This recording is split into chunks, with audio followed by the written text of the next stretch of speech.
আসসালামু আলাইকুম। আশা করি সকলে ভালো আছেন। আমার চ্যানেলের পক্ষ থেকে আরও একটি আপডেট নিয়ে হাজির হয়েছি।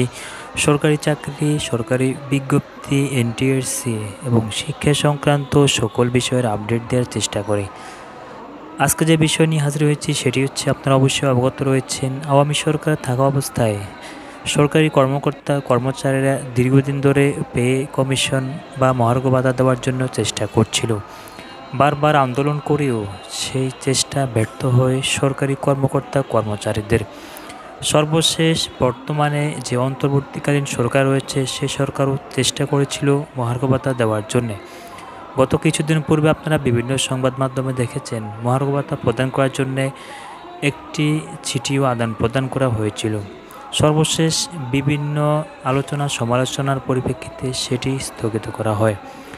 তবে এবার সরকারি কর্মকর্তা কর্মচারীরা নবম পে কমিশন অথবা মহার্ঘ ভাতা দেওয়ার জন্য কর্মসূচি প্রদান করেছে গতকালকে উপস্থিতি ছিল দেখার মতো।